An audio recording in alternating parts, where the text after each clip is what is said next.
اعوذ باللہ من الشیطان الرجیم بسم اللہ الرحمن الرحیم الحمد للہ رب العالمین والصلاة والسلام علیک یا رسول اللہ و اہل بیتہ اما بعد فقد قال اللہ فی شان اہل بیتہ قل لا اسألکم علیہ اجرا الا المودۃ فی القربى۔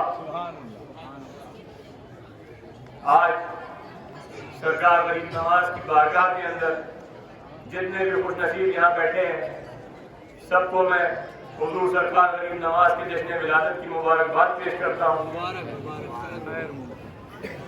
اور آج جو میرا موضوع ہے وہ حضور سرکار غریب نواز کی ولادت میرے چاچا محترم بیان فرما چکے ہیں، تو میں یہ بیان فرمانے والا ہوں کہ اجمیر شریف کیوں آنا چاہیے، اور اسی میں ایک نقطہ اور سمجھ میں آئے گا کہ اس چوکھٹ کے سوا دوسری کوئی راہ نجات نہیں،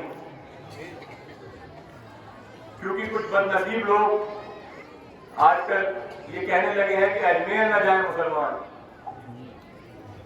تو کچھ قرآن کی آیتوں سے اور حدیثوں سے ہم لوگ ہمارے عقیدوں کو لبریز کرتے ہوئے یہ سمجھیں کہ ہم اجمیر کیوں آتے ہیں، اور اسی میں انشاءاللہ ہم سب کے عقیدوں میں یہ اتر جائے گا کہ اس چوکھٹ کے سوا دوسری کوئی راہ نجات نہیں ہے۔ رب العالمین نے قرآن کریم کے اندر سورہ کہف کے اندر اپنے ولیوں کے لیے جب ارشاد فرمایا کہ ان لوگوں کی صحبت کو مضبوطی سے تھام کے رکھو جو اپنے رب کا ذکر صبح و شام کر رہے ہیں اور اس کے انعامات کا لطف اٹھا رہے ہیں، اور تمہاری نگاہیں ان کو تکتے رہنی چاہیے، ان سے ہٹنی نہیں چاہیے۔ کیا اپنی نگاہوں کو اللہ کے ان برگزیدہ بندوں سے ہٹا کر تم دنیا کی چمک دمک کی طرف لگاتے ہو اور اس کی اطاعت نہ کرو جو اپنے نفس کی اطاعت کرتا ہے؟ جب رب العالمین قرآن کریم میں ہم سے ارشاد فرما رہا ہے کہ انہیں تکتے رہو، تو انہیں تکنے کے لیے ہی تو اجمیر آتے ہیں۔ میں اس آیت کریمہ کی تفسیر سمجھتا ہوں حضور نبی اکرم صلی اللہ علیہ وسلم کی حدیث مبارک کہ علی کو دیکھنا عبادت ہے، اور یہ شہزادہ رسول کی بارگاہ ہے، مولا کائنات کے شہزادے کی بارگاہ ہے۔ جب ہم اس بارگاہ میں حاضری دیتے ہیں تو عبادت ہوتی ہے۔ تو اگر انہیں تکتے رہنا ہے تو اجمیر آنا ہوگا، جب اس عبادت کو انجام دینا ہے تو اجمیر آنا ہوگا۔ اور ایک اور زاویے سے اس بات کو سمجھیں، اور اس کو سمجھنے کے لیے شہزادے رسول کا رسول سے رشتہ سمجھیں۔ جب اللہ تعالیٰ نے قرآن کریم میں آیت تطہیر نازل فرمائی، انما یرید اللہ لیذھب عنکم الرجس اہل البیت ویطہرکم تطہیرا، اسی وقت حضور نے اپنی چادر کے سائے کے اندر چار ذات اپنے سمیت مولا علی علیہ السلام، ماں فاطمہ زہرا سلام اللہ علیہا، امام حسن علیہ السلام اور امام حسین علیہ السلام کو اپنی چادر میں لے کر کے بتلایا کہ یہ ہے میری وہ اہل بیت کہ جن کو اللہ نے ہر رجس سے دور رکھا اور ہر طرح سے پاک رکھا۔ اس آیت کے نازل ہونے پر جب حضور نے چادر تطہیر میں پنجتن پاک کو لیا، یہاں سے یہ بات سمجھ میں آئی کہ یہ ہے پنجتن پاک۔ اب یہ ہے رسول کی اہل بیت۔ جب رسول کی اہل بیت یہ ہے تو اس کے جو باہر ہے وہ تو اہل بیت میں شامل نہیں ہو سکتے، لیکن جو حضور کا شجرہ امام حسن علیہ السلام اور امام حسین علیہ السلام سے چلا، جو ان کی اولاد میں سے ہے، وہ بھی اہل بیت۔ تو جب حضور غریب نواز کی بارگاہ میں ہم حاضر ہوتے ہیں، یہ وہ بارگاہ ہے کہ جن کا شجرہ والد کی طرف سے امام حسین علیہ السلام سے ملتا ہے اور والدہ کی طرف سے امام حسن علیہ السلام سے ملتا ہے۔ حضور کا جو نور اپنے دو شہزادوں میں امام حسن علیہ السلام اور امام حسین علیہ السلام میں منتقل ہوا، وہ اگر کہیں ایک جا ہوتا ہے تو وہ سرکار غریب نواز کی ذات میں ہوتا ہے۔ تو اب ہم سمجھ لیں کہ جو بھی آیتیں میں اہل بیت کی شان میں فرما رہا ہوں وہ سب سرکار غریب نواز کی شان میں ہے۔ اللہ نے قرآن میں ہمیں کہا اے ایمان والوں سچوں کے ساتھ ہو جاؤ۔ جب قرآن میں اللہ نے کہا اے ایمان والوں سچوں کے ساتھ ہو جاؤ تو اس وقت تمام اصحاب بھی موجود تھے۔ تو سمجھنے کی بات یہ ہے کہ اللہ تعالیٰ نے جو سچوں کے ساتھ ہونے کا حکم دیا ہے وہ ہم فیصلہ نہیں کریں گے کون ہے وہ سچے، اللہ ہی قرآن میں ہمیں بتلائے گا کہ کون وہ سچے لوگ ہیں کہ جن کا اللہ قرآن میں ذکر کرے، دشمن کھلے میدان میں ان کا اعتراف کرے اور اللہ اس واقعے کو قرآن میں درج کرے کہ یہ ہے وہ سچے لوگ۔ جب سورہ آل عمران کے اندر یہ پوری بات درج ہے کہ جب عیسائیوں سے حضور کا مناظرہ ہوا تو تمام عیسائیوں نے حضور کی دلیلوں کو جھٹلا دیا تو اللہ غضبناک ہوا۔ اللہ نے کہا ان سے کہو مباہلہ کریں۔ مباہلے میں کیا ہونا تھا کہ تم بھی آ جاؤ اور ہم بھی آ جاتے ہیں اور مل کے دعا کرتے ہیں کہ جھوٹوں پر اللہ کی لعنت ہو، لعنت اللہ علی الکاذبین۔ تو حضور نے جب ان کو مباہلے کے لیے بلایا تو پوری قوم عیسائیت جمع ہو گئی، جبکہ جب حضور نے یہ فرمایا ابنانا و ابناکم ونسانا و نساکم وانفسنا وانفسکم، تو اپنے ابنانا کے اندر، اپنے بیٹوں کے اندر رسول اللہ صلی اللہ علیہ وسلم اپنے دو شہزادوں کو لے کر کے آئے، امام حسن علیہ السلام اور امام حسین علیہ السلام۔ ونسانا کے اندر حضور اپنی شہزادی ماں فاطمہ زہرا سلام اللہ علیہا کو لے کر کے آئے، اور انفسنا کے اندر حضور اپنے نفس کے اندر مولا کائنات مولا علی علیہ السلام کو لے کر کے آئے۔ تو حضور کیوں نہیں پورے مسلمانوں کو لے کر کے آ گئے؟ کیونکہ وہاں پر جھوٹوں پر اللہ کی لعنت ہونی تھی، اور جب حضور دعا کریں گے کہ اللہ کا عذاب نازل ہو جھوٹے پر، تو جس نے کبھی بھی جھوٹ بولا وہ اس پر اللہ کا عذاب نازل ہوگا۔ اس لیے حضور کسی بھی ایسے شخص کو نہیں لے کے گئے کہ جس نے کبھی دور جاہلیت میں بھی جھوٹ بولا۔ تو سوائے پنجتن پاک کے، سوائے رسول کے خون کے رشتہ داروں کے، کوئی ایسی ذات نہیں تھی کہ جس نے کبھی بھی جھوٹ نہ بولا۔ تو جب اللہ کہہ رہا ہے ایمان والوں سچوں کے ساتھ ہو جاؤ تو اہل بیت کا دامن تھامو۔ جب اللہ تعالیٰ کہتا ہے کہ انہیں تکتے رہو، مولا کائنات کو اور ان کے شہزادے کے دامن پہ آ کر کے ان کو تکتے رہو۔ اور ایک اور زاویے سے اسی بات کو ہم سمجھیں گے انشاءاللہ، اس کے اندر ہمیں یہ سمجھ میں آ جائے گا کہ اس چوکھٹ کے سوا دوسری کوئی راہ نجات نہیں۔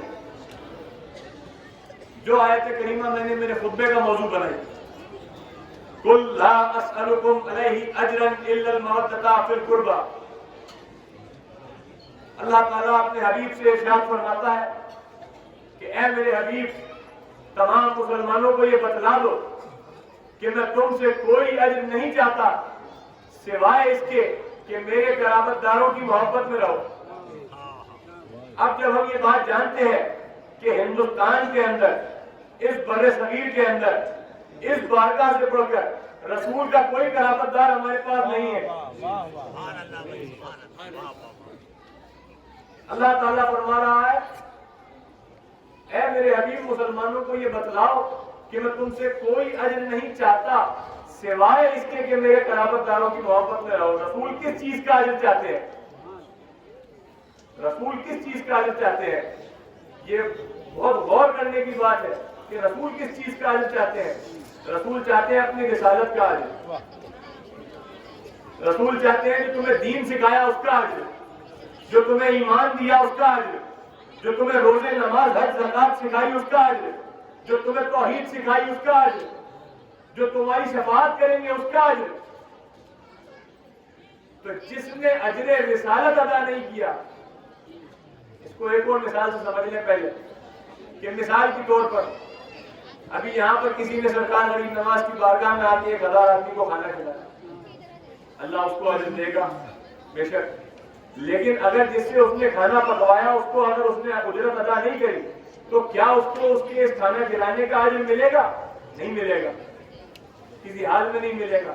تو تم نے جس سے دین سیکھا، جس سے روزے نماز حج زکات سیکھی، جس نے تمہیں توحید سکھائی، جو تمہاری شفاعت کریں گے، جب تم نے ان کا اجر ادا نہیں کیا، جب تم نے رسول کی رسالت کا اجر نہیں ادا کیا، تو پھر کتنے ہی دین پہ عمل کرتے رہو، کتنی نمازیں پڑھتے رہو، کتنے روزے رکھتے رہو، سب بیکار۔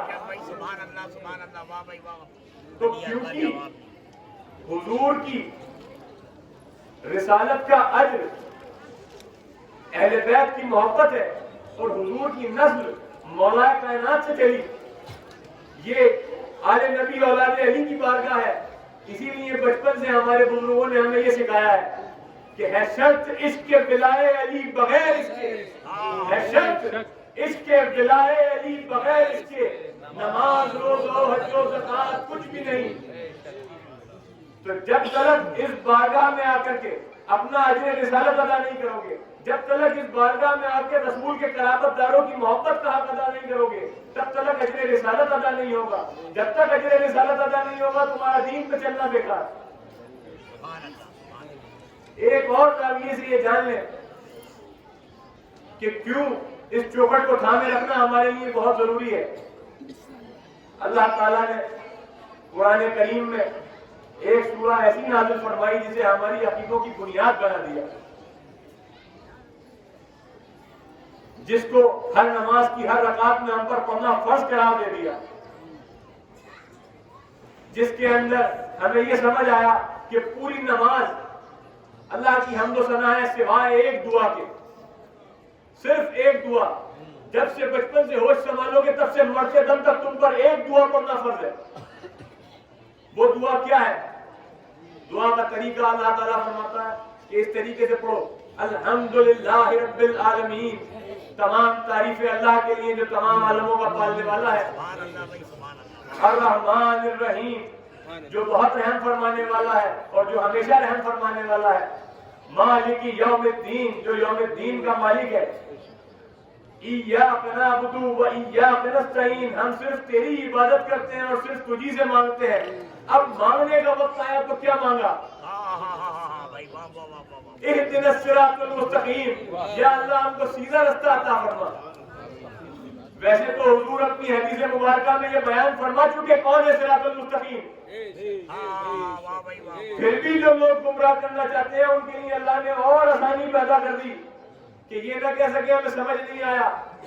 آگے کہا کون سا سیدھا رستہ؟ صراط الذین انعمت علیہم، ان کا راستہ جن پر تیرا انعام رہا۔ کن پر رہا یہ انعام؟ جو اللہ کا حبیب ہے اس پر ہے یہ انعام، اور وہ جن کو فرمائے کہ حسن حسین جنت کے سردار ہیں، ان کی والدہ جنتی عورتوں کی سردار ہے، اور ان کے والد ان سے زیادہ فضیلت رکھتے ہیں، اس سے زیادہ انعام کسی کی ذات پر نہیں ہے۔ یہ ہے وہ ذات کی جو صراط المستقیم ہے، اور رسول کا گھرانہ ہے وہ ذات کی جو صراط المستقیم ہے۔ یہ ہے وہ صراط المستقیم۔ اس سیدھے رستے کو تھامنا ہے۔ بچپن سے جب سے ہوش سنبھالا تب سے لے کر کے مرتے دم تک روزانہ ان کا رستہ مانگنا ہے، اور نماز سے پھرتی کہتا ہے اجمیر نہ جائے مسلمان۔ افسوس ہے اس کی سوچ پر۔ اور اجمیر نہیں جائیں گے تو کہاں جائیں گے؟ ہم غریبوں کا مدینہ ہے اجمیر، اور یہ صرف کہتے نہیں ہیں ہم، اسے میں ابھی حدیثوں سے ثابت کروں۔ جب حضور نبی اکرم صلی اللہ علیہ وسلم نے اپنی حدیث مبارکہ میں ہم کو بتلا دیا کہ عیسیٰ علیہ السلام نے حضور کی امت میں پیدا ہونے کی خواہش کی، دعا کی، اور اللہ تعالیٰ نے ان کی یہ دعا مقبول کی۔ عیسیٰ علیہ السلام حضور کی امت کے اندر جب آئیں گے تو رسول کے شہزادے کے پیچھے نماز ادا کریں گے، رسول کے شہزادے کے پیچھے نماز ادا کریں گے۔ تو عیسیٰ روح اللہ جیسے نبی، جو نبیوں میں سے بھی رسولوں میں سے ہوں، ایسے جلیل القدر نبی کہ جو خود صاحب شریعت ہے، صاحب کتاب ہے، جو اللہ کے اذن سے مردوں کو زندہ کر دے،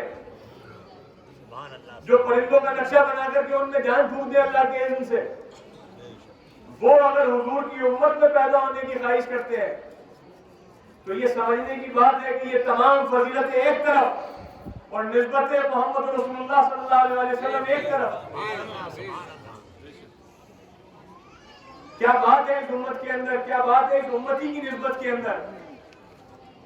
اسی لیے جب اس امت کے اندر پیدا ہونا اتنی بڑی فضیلت کی بات ہے تو پھر اس امت کے ولیوں کا کیا مقام ہے؟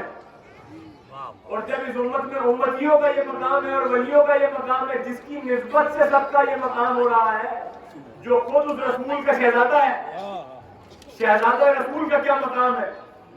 کیا بڑی بات ہے کہ انبیاءوں کو خواہش ہو ان کے مقام کی۔ اسی وجہ سے بچپن سے ہمارے بزرگوں نے ہمیں یہ سکھایا، نائب مصطفیٰ تیری کسوت رشک پیغمبراں معین الدین، یہ وہ ذات ہے کہ جس کے مقام پر پیغمبر بھی رشک کرتے ہیں۔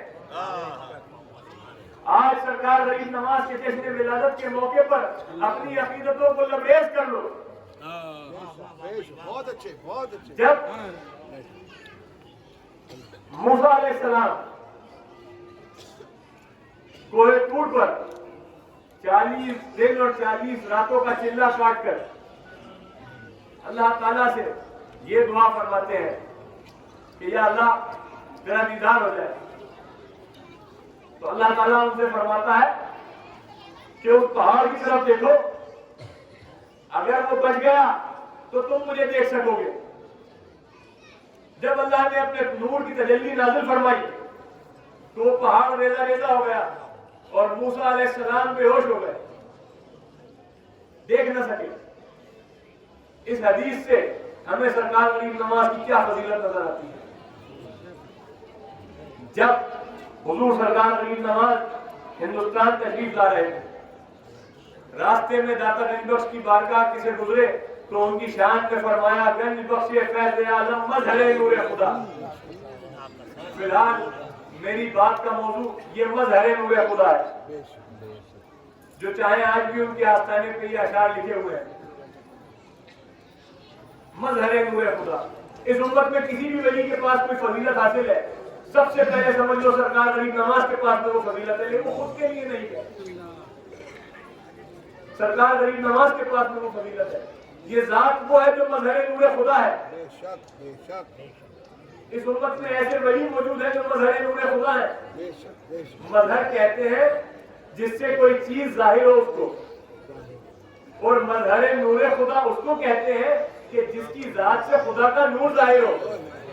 تو اب ہمارے سمجھ میں آیا کہ موسیٰ علیہ السلام جو کوہ طور پر دیکھ نہ سکے، وہ نور جس کی ذات میں موجود ہو اس کا کیا مقام ہے۔ اس لیے رشک پیغمبراں معین الدین، اس لیے یہ سمجھ میں آیا کہ اس امت میں پیدا ہونے کے بعد میں اس نور کو دیکھنا کتنا آسان ہو جاتا ہے کہ جو نور 40 دن 40 رات چلہ کاٹ کے بھوکے پیاسے موسیٰ علیہ السلام نہیں دیکھ سکے۔ اسی لیے بچپن سے ہمارے بزرگوں نے ہمیں یہ سکھایا، حبیب اللہ کتاب آیا، ولی الہند کہلایا، معین الدین لقب پایا، لباس یار میں آیا، میرے خواجہ کا روزہ ہے معینی دور کا نقشہ، وہی موسیٰ بنا جو آپ کے دربار میں آیا، وہی موسیٰ بنا جو آپ کے دربار میں آیا۔ یہاں پر اللہ کے نور کی زیارت ہوتی ہے۔ اب کوئی یہ اشکال کر سکتا ہے کہ میں گیا میرے کو نور نہیں نظر آیا، تو یہ سمجھ لے کہ اگر آپ کے جسم کو کوئی ڈاکٹر دیکھے گا تو کیا بتلائے گا کہ آپ مٹی کے بنے ہو؟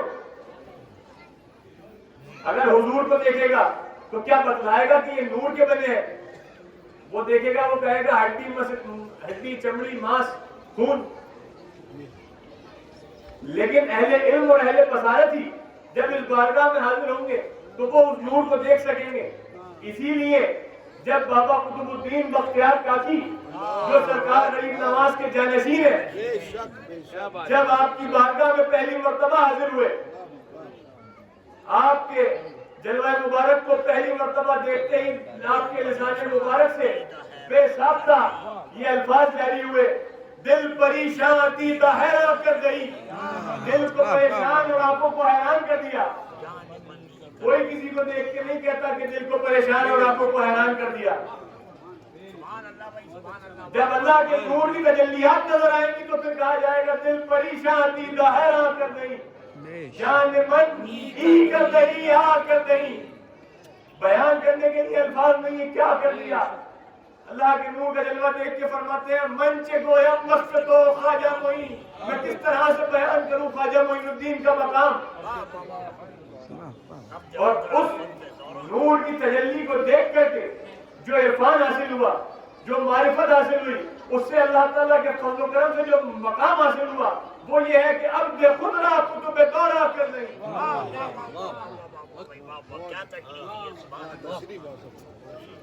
حضور سرکار رحیم نواز کی بارگاہ میں جب بابا قطب الدین بختیار کاکی کی ذات ان کا مقام بیان نہیں کر سکتی تو مجھ ناقص کی کیا اوقات ہے. بس سرکار غریب نواز کی غلامی میں حضور غریب نواز ہمارے اس ذکر کو قبول فرمائے. آمین آمین آمین. اور آخری یہ بات کہہ کر کے میں اپنی گفتگو کا اختتام کروں گا کہ جو میں نے کہا تھا کہ جب ہم اجمیر کو مدینہ سمجھتے ہیں، جب ہم عاشق رسول عید میلاد النبی کے مہینے میں جب عید میلاد النبی کا مہینہ آتا ہے تمام عاشقان رسول کا دل تڑپتا ہے کہ حضور کے روزے کی زیارت ہو جائے. جو لوگ خوش نصیب ہیں وہ لوگ مدینہ منورہ زیارت کے لیے پہنچ جاتے ہیں، اور جو لوگ وہاں نہیں جا پاتے وہ لوگ اپنے اپنے گھروں کے اندر، اپنے محلوں میں، اپنے علاقوں میں حضور کے روزے کا نقشہ بناتے ہیں. بے شک بے شک. وہی حضور کی بارگاہ میں سلام پیش کرتے ہیں، وہی حضور کی بارگاہ میں حاضری دیتے ہیں. پر میں آپ لوگوں سے یہ کہنا چاہوں گا کہ اگر مدینہ نہ جا سکو تو اجمیر آؤ، اور اگر اجمیر بھی نہ آ سکو پھر یہ نقشہ بناؤ، کیونکہ تم جو حضور کے روزے کا نقشہ بناتے ہو بے شک اگر اجمیر نہ آ سکو تو بناؤ.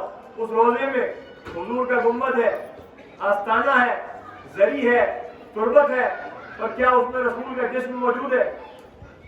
بہت اچھا، بہت ماڈل. پر جب تم اجمیر آؤ گے تو حضور کے روزے کا ایسا نقشہ نظر آئے گا کہ جس میں حضور کا گنبد بھی ہے، آستانہ بھی ہے، زری بھی ہے، تربت بھی ہے، اور اس تربت میں رسول کا خون موجود ہے.